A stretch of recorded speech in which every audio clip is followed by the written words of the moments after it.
आज से 47 साल पहले 25-26 जून की रात को इंदिरा गांधी सरकार ने राष्ट्रीय आपातकाल लागू किया था और 21 मार्च 1977 को इसे वापस लेने तक 21 महीने तक यह लागू रहा था, जिसे हम इमरजेंसी के नाम से जानते हैं। और आज से लगभग 8 साल पहले 8 नवंबर 2016 को रात 8 बजे प्रधानमंत्री नरेंद्र मोदी ने एक टेलीविज़न प्रसारण में 500 और 1000 रुपये के नोटों को बंद कर दिया था, जिससे पूरे देश में अफरा तफरी मच गई थी। इसे हम नोटबंदी के नाम से जानते हैं। भारत में इन दोनों ही दिनों को काला दिवस के रूप में मनाया जाता है, लेकिन सिर्फ विपक्षी पार्टियों द्वारा। इमरजेंसी को एनडीए और नोटबंदी को इंडिया गठबंधन काला दिवस मनाते हैं। क्या आम जनता के लिए मीन्स आपके और हमारे लिए भी ये काला दिवस है तो क्यों, और नहीं है तो क्यों नहीं? आइए जानते हैं। पहले इमरजेंसी के बारे में जान लें। 25-26 जून की रात को ही तत्कालीन राष्ट्रपति फखरुद्दीन अली अहमद ने आधिकारिक तौर पर 1975 का आपातकाल जारी किया था। राष्ट्रपति की घोषणा में कहा गया था कि आंतरिक अशांति से भारत की सुरक्षा को खतरा है। भारतीय संविधान के अनुच्छेद 352 के अनुसार राष्ट्रीय आपातकाल तब लगाया जा सकता है जब युद्ध, बाहरी आक्रमण या सशस्त्र विद्रोह के कारण भारत या उसके किसी क्षेत्र की सुरक्षा को गंभीर खतरा हो। ऐसा आपातकाल राष्ट्रपति द्वारा प्रधानमंत्री की अध्यक्षता वाली मंत्रिपरिषद के लिखित अनुरोध के आधार पर लगाया जा सकता है। 1975 में क्या हुआ था और किस पर हुआ था इमरजेंसी का असर, आइए जानते हैं। 1975 का आपातकाल तीसरा राष्ट्रीय आपातकाल था। पहला आपातकाल 1962 में लगा था जब चीन ने भारत पर आक्रमण किया था, जबकि दूसरा आपातकाल 1971 में पाकिस्तान के साथ युद्ध के दौरान लगाया गया था। 1975 के आपातकाल आदेश ने इंदिरा गांधी को नागरिक स्वतंत्रता पर अंकुश लगाने वाले आदेश के तहत शासन करने का अधिकार दिया। 1975 के आपातकाल के दौरान विपक्षी नेताओं को गिरफ्तार किया गया, चुनाव स्थगित किए गए, सरकार विरोधी प्रदर्शनों को कुचला गया और प्रेस पर सेंसरशिप लगाई गई। सरकार के अनुकूल कुछ कानूनों को फिर से लिखा गया।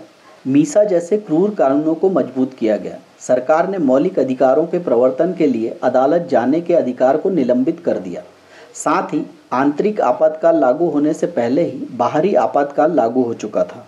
मौलिक अधिकारों के निलंबन के साथ ही विजयाराजे सिंधिया, जयप्रकाश नारायण, मोरारजी देसाई, चौधरी चरण सिंह, अटल बिहारी वाजपेयी और लालकृष्ण आडवाणी जैसे विपक्षी नेताओं सहित कई नागरिकों, पत्रकारों और राजनेताओं को बिना किसी मुकदमे के गिरफ्तार कर लिया गया।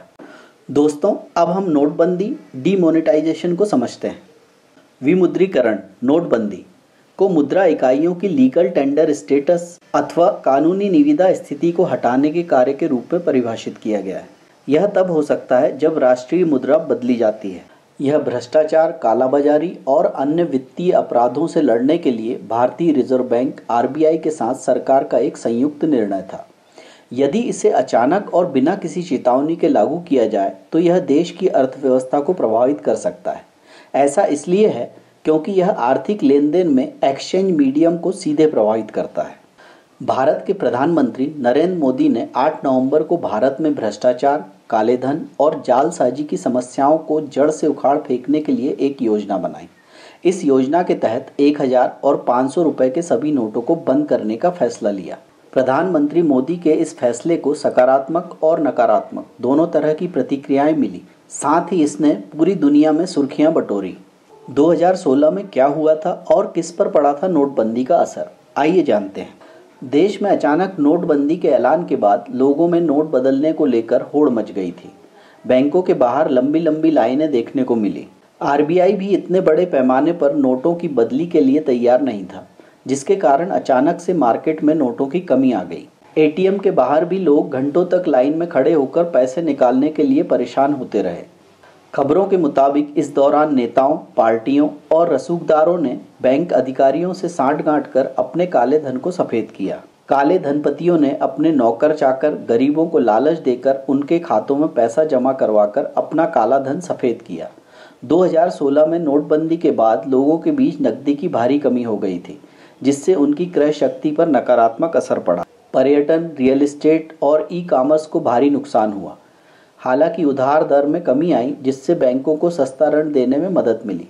इस दौरान कई लोगों की मौत की खबरें भी सामने आई थी। क्या हुआ नोटबंदी का परिणाम? 2000 का नोट वापस, नोटबंदी हो गई फ्लॉप। 19 मई 2023 को आरबीआई ने अपनी क्लीन नोट नीति के तहत 2000 रुपए के नोट बंद करने की घोषणा की। लोगों के पास बैंकों या आरबीआई के नामित कार्यालयों में ऐसे नोट बदलने के लिए 30 सितंबर 2023 तक का समय था। नोटबंदी के परिणाम। फेक करेंसी का सर्कुलेशन और अधिक बढ़ गया।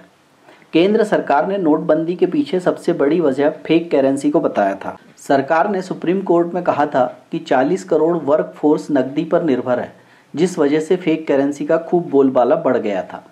नोटबंदी के बाद केंद्र सरकार ने लोकसभा में बताया था कि साल 2015 में 43.83 करोड़ रुपए की नकली मुद्रा, जबकि 2012 से 2014 तक 3 साल में 136 करोड़ रुपए का फेक करेंसी जब्त की गई, जो सालाना औसतन 45 करोड़ थी। नोटबंदी के बाद फेक करेंसी पर कंट्रोल की उम्मीद थी, लेकिन रिपोर्ट हैरान करने वाली है। एनसीआरबी ने अपनी रिपोर्ट में बताया कि नोटबंदी के अगले साल यानी 2017 में 55.71 करोड़ रुपए के नकली नोट जब्त किए गए। रिपोर्ट के मुताबिक 2018 में 26.35 करोड़ रुपए, 2019 में 34.79 करोड़ रुपए, 2020 में 92.17 करोड़ रुपए फेक करेंसी के रूप में जब्त किए गए।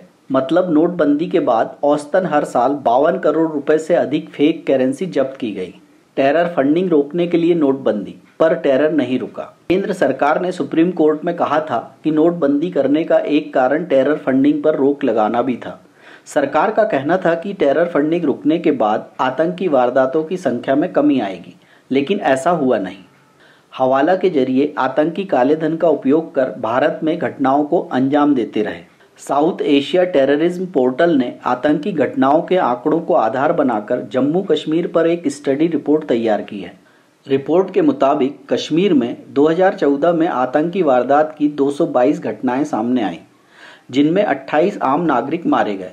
2015 में 208 घटनाएं हुईं और 17 आम नागरिक मारे गए, जबकि नोटबंदी वाले साल 2016 में 322 आतंकी घटनाएं हुईं और 15 आम नागरिक मारे गए।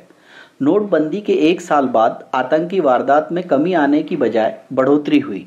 2017 में 342 आतंकी वारदातें सामने आईं, जिनमें 40 आम नागरिकों की मौत हो गई। 2018 में यहां आंकड़ा और अधिक बढ़ गया। 2018 में 614 घटनाओं में 39 लोगों की मौत हो गई। नोटबंदी से नक्सली वारदातों में भी कमी नहीं आई है। नक्सलियों ने नोटबंदी से पहले साल 2015 में 3 बड़ी वारदातों को अंजाम दिया था, जबकि 2016 में यह संख्या 6 पर पहुंच गई। नोटबंदी के अगले साल यानी 2017 में नक्सलियों ने पूरे देश में 9 बड़ी घटनाओं को अंजाम दिया। 2018 में यह आंकड़ा 21 पर पहुंच गया। मनी लॉन्ड्रिंग के मामले में जब्ती बढ़ी। केंद्र सरकार ने भ्रष्टाचार रोकने के मकसद से नोट बदल दिए थे, लेकिन यह ज़्यादा कारगर साबित नहीं हुआ। प्रवर्तन निदेशालय की ओर से जारी डेटा के मुताबिक साल 2017-18 में मनी लॉन्ड्रिंग केस में 992 करोड़ रुपए जब्त किए गए थे। यह आंकड़ा 2018-19 में बढ़कर 1567 करोड़ हो गया। 2019-20 में 1290 करोड़, 2020-21 में 880 करोड़ और 2021-22 में 1159 करोड़ रुपए जब्त किए गए। ईडी की कार्रवाई में जब्त पैसों की तस्वीरें अब तक कई बार सोशल मीडिया में सुर्खियां बटोर चुकी है।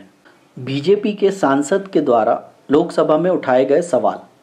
12 दिसंबर 2022 को संसद के शीतकालीन सत्र के 0 आवर के दौरान बीजेपी सांसद सुशील मोदी ने 2000 रुपए के नोट को वापस लेने की मांग की।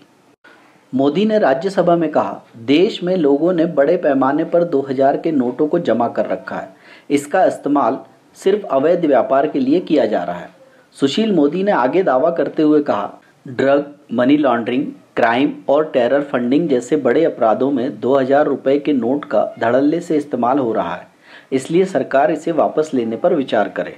दोस्तों, इमरजेंसी और नोटबंदी को समझने के बाद अब आपको स्पष्ट हो गया होगा कि इमरजेंसी किसके लिए पीड़ादायक थी और नोटबंदी किसके लिए। लेकिन आम जनता मीन्स हम और तुम वही सुनते, देखते और कहते हैं जो हमें इन नेताओं, न्यूज़ चैनल, सेलिब्रिटीज़, बुद्धिजीवियों और सोशल मीडिया इन्फ्लुएंस द्वारा सुनाया, दिखाया और कहलवाया जाता है।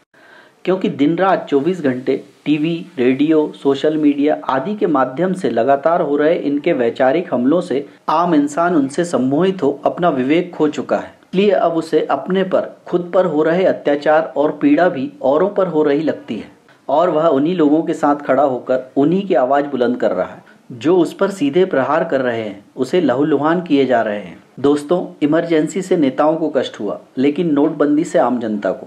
फिर भी आम जनता इमरजेंसी को ज़्यादा तूल देती है। इसका भी एक कारण है, नेताओं के पास सुविधा है, संसाधन है, मीडिया है, सोर्सेज हैं, और सबसे बड़ी बात, मूर्खों की जमात आप हैं, मैं हूँ, आम जनता है। इसलिए उनकी बात, उनका दर्द मिनटों में देश के कोने कोने तक पहुँचता है।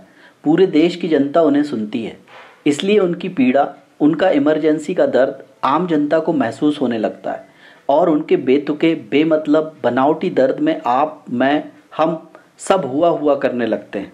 लेकिन नोटबंदी, कोरोना, बेरोजगारी, हिंसा, भ्रष्टाचार, शोषण, गरीबी आदि जैसी वास्तविक दर्द से दिन रात कराहते आप, मैं और आम जनता की तकलीफ़ों की आवाज़ सदियों से न तो उन तक पहुंच रही है और न ही उन पर इसका कोई असर होता है। और अब तो उनके शोर शराबे में हम सब इतने मंत्रमुग्ध हो गए हैं कि हमारी आवाज़, हमारा दर्द हमें ही सुनाई और दिखाई नहीं देता है। दोस्तों, अगर आपने पूरा वीडियो ध्यान से देखा है और आपको लगता है कि मैंने आपको थोड़ा ही सही लेकिन आपके बारे में आपको सोचने के लिए राजी किया है, जिससे आपको फ़ायदा ज़रूर होगा, तो इस वीडियो को लाइक और चैनल को सब्सक्राइब कर अपने इस दोस्त के एक छोटे से प्रयास, दो पल ठहरें और अपने लिए, अपने बारे में सोचें को प्रोत्साहित जरूर करें। और वीडियो को अपनों के साथ शेयर भी जरूर करें, ताकि आपकी वजह से वे भी अपने बारे में सोचने की शुरुआत कर सकें और आपकी तरह वे भी दुनिया की इस भीड़ से खुद को अलग कर सकें।